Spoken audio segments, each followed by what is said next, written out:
तुम्हारा क्या नाम है? मेरा नाम राम है। तुम कहाँ के रहने वाले हो? मैं दिल्ली का रहने वाला हूँ। मैट्रिक पास, गाड़ी चलाना भी जानता हूँ। उसने अपनी जगह का नाम भी बताया। मैंने कहा शाम को आते वक्त अपने कागजात भी साथ लेते आना था कि मेरा बेटा उसे देख लेगा। मेरे कहने पर वह वहाँ से चला गया, लेकिन मेरे चेहरे पर अपनी खूबसूरती का जमाल छोड़ गया। मुझे विधवा हुए 14-15 साल गुजर गए थे। तब से आज तक किसी भी मर्द में दिलचस्पी नहीं हुई थी। मेरे पति के गुजर जाने के बाद उनके सारे बिजनेस की जिम्मेदारी मेरे सर पर थी और अपने बेटे की परवरिश भी मैंने अपने बारे में कुछ सोचा भी नहीं था। जब मेरे बेटे ने अपनी पढ़ाई मुकम्मल कर ली तो अपने पिता के बिजनेस की देख रेख करने लगा, लेकिन फिर भी मुझे समय नहीं मिला।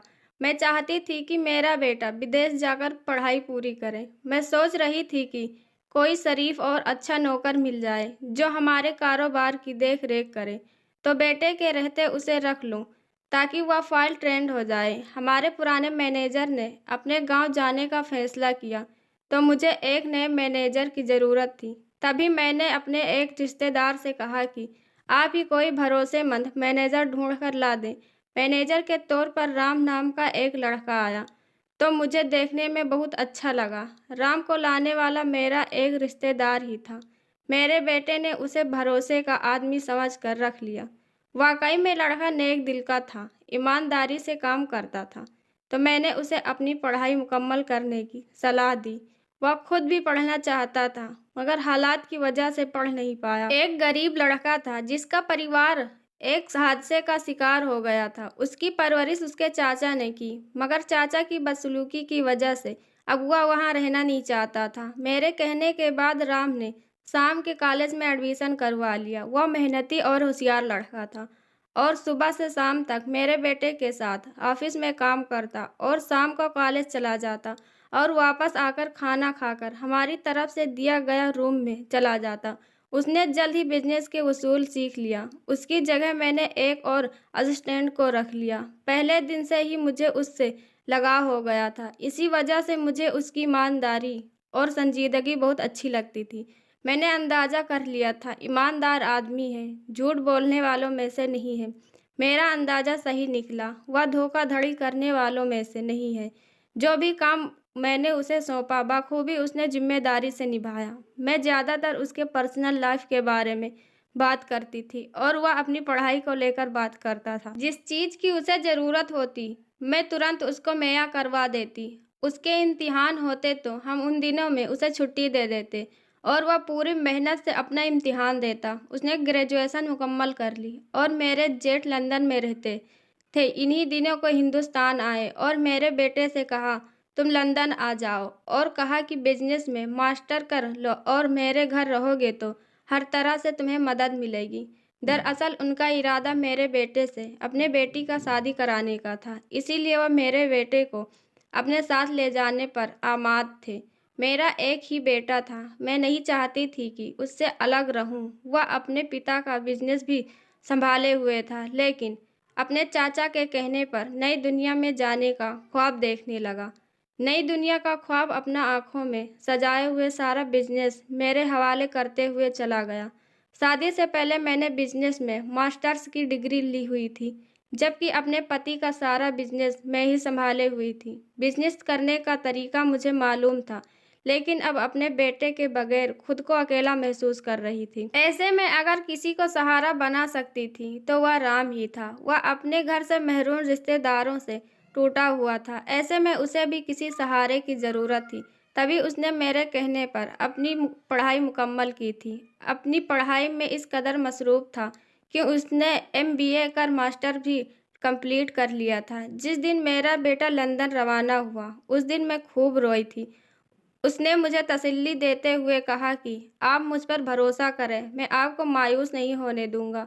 उसके इन अल्फाजों से मैंने खुद को गर्ववाहित महसूस किया। इस समय मुझे अपने बेवा होने का शिद्दत से एहसास हो रहा था। तमाम जिंदगी विधवा होकर काट देने के बाद उसका सारा गम आज ही मुझे महसूस हुआ। जिस बेटे के लिए मैंने आधी जिंदगी महरूनियत में पुजारी हुआ, आज मुझे छोड़कर समंदर पार जा चुका था। मैं अपने कमरे में बैठी गमों में डूबी हुई थी। ऐसा लग रहा था जैसे मेरी दुनिया उजड़ गई हो। ऐसे में हमदर्दी के लिए मेरा मैनेजर राम मेरे पास आया तो नज़रें उसके खूबसूरत चेहरे पर जम गई। उसने मुझे तसल्ली दी, दिलासा दी। मुझे बहुत अच्छा लगा। मुझे उसके साथ 5 साल गुजारने के बाद उसके अंदर एक मजबूत, अच्छा, संगदिल इंसान नज़र आ रहा था। उसके लड़कपन और बालपन का दौर ख़त्म हो गया था। वह फुल एतमाद और पुरजोर दिखाई दे रहा था। उसे इस तरह देख मेरे दिल में एक ख्वाहिश उठी कि वह मेरा गम बांट ले और मेरा गम गुसार बन जाए। मगर मेरे और उसके दरमियान का जो फैसला था उसको पार करना उसके बस की बात न थी और ना ही मेरे बस की। वह मैनेजर था और मैं उसकी मालकिन। उस दिन के बाद मैं उसका हर तरह से ख्याल रखने लगी। कई दफ़ा मैंने अपनी ज़िंदगी के बारे में सोचा कि अगर मैं दूसरी शादी करती तो यकीनन मैं इस तरीके का पति ढूंढती जो औरत का दर्द और उसकी इज्जत भी करता हो।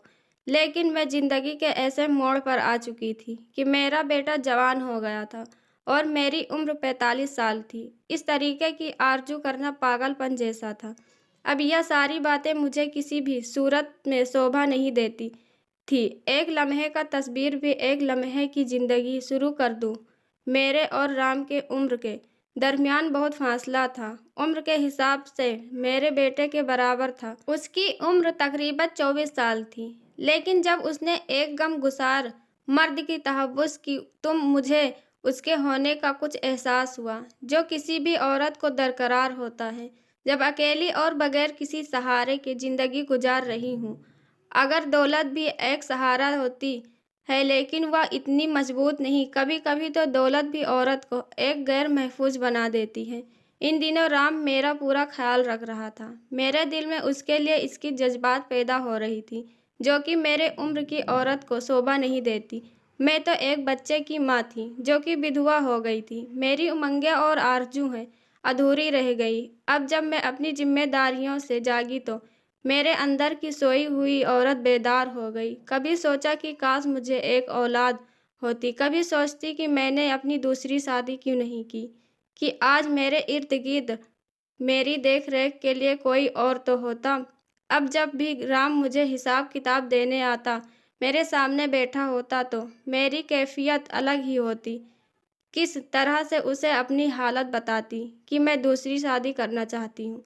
अब समझ में आया कि बीवी को क्यों दूसरा घर बसा लेना चाहिए। लोग कहते थे कि विधवा औरत को दूसरी शादी करना कोई जुर्म नहीं, लेकिन मैंने इन सब बातों पर कभी ध्यान ही नहीं दिया था। मुझे गुस्सा आता था।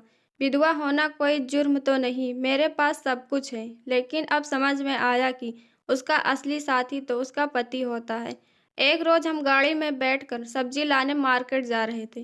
कार एक जगह सिग्नल न होने के कारण रुकी तो एक बूढ़े भिखारी ने कहा, कुछ दे दो, भगवान आप दोनों की जोड़ी सलामत रखे। मैंने 50 रुपये दिए और कार आगे बढ़ा दी। तिरछी नजरों से राम की तरफ देखा तो वह भी शर्मिंदा सा हो गया था। तभी मैंने उसके शर्म को मिटाने के लिए कहा कि हे भगवान, कैसे कैसे लोग हैं। कभी कभी यह भिखारी भी ना ऐसी बात कह देते हैं कि जो अनहोना हो इस उम्र में भी कोई शादी करता है क्या। जब राम बोला क्यों नहीं, जबकि आपके कीमत की वजह से मैं आपसे उम्र में ज़्यादा लगता हूँ। उसकी बात सुनकर मेरे दिल में तो इश्क का दरिया बहने लगा। मैंने कहा, इंसान को स्मार्ट होना चाहिए, अपने आप का ख्याल रखना चाहिए।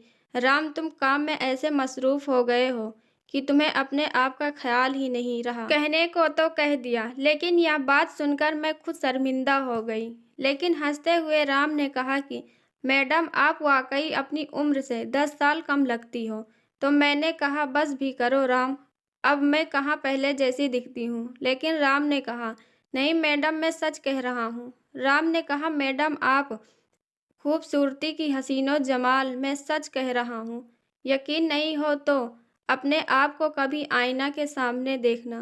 तभी मैंने राम को ठोकते हुए कहा, क्या कह रहे हो, शायद आप अपनी हद पार कर रहे हो। राम खामोश हो गया और मैं कुछ देर चुप होने के बाद राम से एक पेशकश कर बैठी कि मैं आपसे शादी करने की ख्वाहिश रखती हूँ। 1 मिनट के लिए राम खामोश हो गया और मैं भी। मुझे लगा कि मुझे यह बात राम से नहीं करनी चाहिए थी। मैंने कहा, सॉरी राम, लेकिन राम ने कहा, कोई बात नहीं मैडम, मैं भी आपको पसंद करता हूँ। लेकिन फिर भी मैंने राम से कहा कि मेरे और आपके बीच में उम्र का बहुत लंबा फासला है। लेकिन मुझे लगा कि राम यह बात मुझसे यूं ही मेरा दिल रखने के लिए कह रहा है। लेकिन जब मैंने उसकी तरफ देखा तो उसकी आंखों में एक अलग ही मोहब्बत झलक रही थी। एक पल के लिए मुझे ऐसा लगा जैसे कि राम इसके बाद खुद ही मुझसे कहने वाला था। लेकिन फिर मैंने राम से कहा कि राम, मेरे और आपके बीच उम्र का इतना लंबा फासला है कि शायद मैं तुम्हारे बच्चे की माँ भी नहीं बन सकती। मैं इस उम्र से आगे निकल चुकी हूँ। राम ने कहा, भगवान आपको सलामत रखे। आपको एक बेटा है, मैं बेटे की ख्वाहिश भी नहीं रखता। तभी मुझे यह ख्याल आया कि कहीं यह मेरी दौलत पर तो नज़र नहीं जमाए हुए, लेकिन बुढ़ापे पे शादी करना खुद की मिट्टी पलीत करना जैसा होता है। मैंने कहा, अच्छा राम, तुम एक बार फिर सोच लो, मैं भी तुम्हें सोच कर बताऊंगी।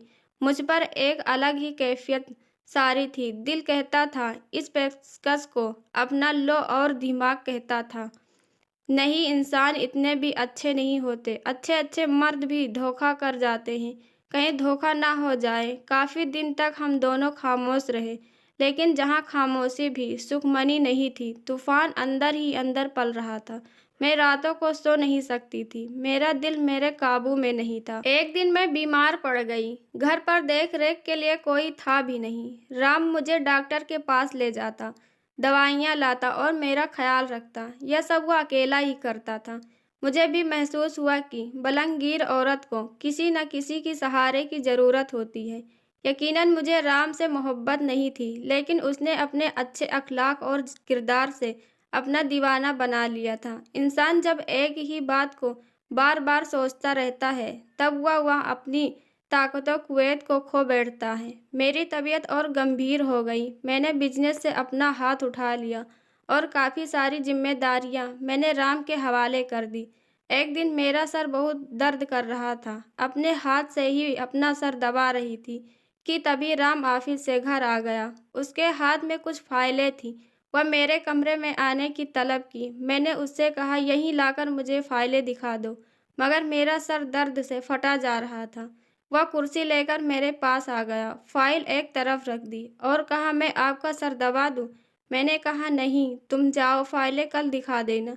मेरे मना करने के बावजूद भी उसने मेरे सर पर अपना हाथ रखा और उसके हाथ रखने से मुझे काफ़ी आराम मिला। बेशक औरत को अपने पाकीज़ा होने पर और मर्द की जात पर विश्वास नहीं करना चाहिए। विश्वास का किला कब गिर जाए कोई भरोसा नहीं। मेरे अंदर बरसों से एक औरत अपनी आरजू लिए सिमटी रही। अपने पति के गुजर जाने के बाद अपनी पूरी जिंदगी मैंने इज्जतदार औरत होकर गुजारी और मैंने अपनी आंखें बंद कर ली थी।